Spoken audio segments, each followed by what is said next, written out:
Okay, I think I'm recording. Hello, everybody. Wanted to start off as we head into the last week of the quarter by talking about how to really hone in on how to really identify the assignments that you need to focus on in terms of revising and resubmitting. So I pulled up a student grade book that this student has been working hard all quarter and is really got a lot of the grades to show for it. And yet, at the same time, this overall grade of a C isn't really representative of this student's knowledge and skills in relation to the history standards. And so, this last week, during week 9, I want this student to be able to really hone in on or focus in on the assignments that will bring up their grade. And so when we look at it, first thing to notice is all of the solid work that this person has been putting in. So if we expand all of the standards, we can see they didn't complete every last assignment, but they sure did put in a lot of effort on the skill practices and the different assessments. If we collapse the standards again, we can see that we've got 1, 2, 3, 4, 5 standards. And so let's start by looking at one of the ones that's lower. So this level 2 or approaching standard, if we open up that standard, we can see that this person got a 2.5 on the skill practice pair deck that we did. But when they went to complete the assessment, they scored a 2 on it. Probably that means that it's not going to be that hard to go from a 2 to a 3 or a 3 to a 4. And that's really the difference between a student that's walking away with a C or a B or an A, is that ability to kind of stay organized and revise and resubmit. So that's one thing. So if you're taking notes, if this is your grade book, you'd say, okay, week 5 text evidence assessment. I need to go back and find that information.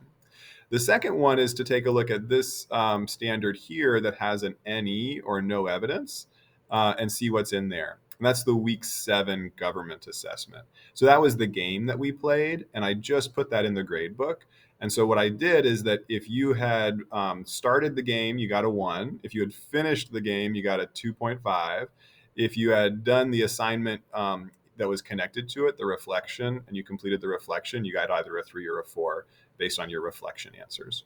Okay, so week 5 and week 7 is where this student needs to go. So let's go there real quick.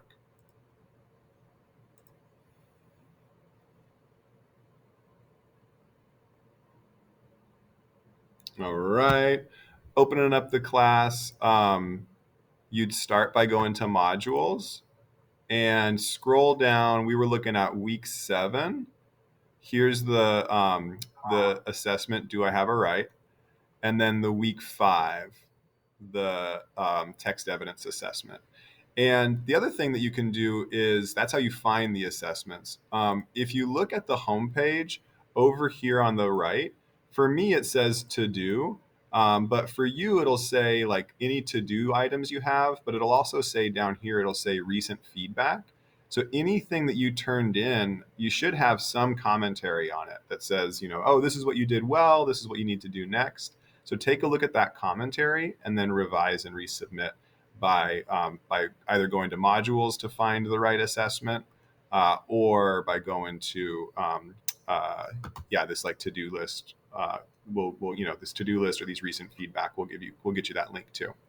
Okay, so that's how you go from a grade book like this.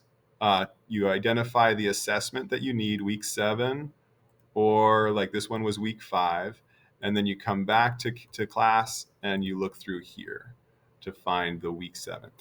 This last one, the last thing I'll say is the week 8 assessment that we just did yesterday or started yesterday or whatever, that has not yet gotten into the grade book. And so that'll be the last thing that goes in the grade book. And I'll put that in over the weekend so that on Monday, everybody's got a final grade that they're looking at. Alrighty, that's what we're going to be working on. And I look forward to working with you. Let me stop the video.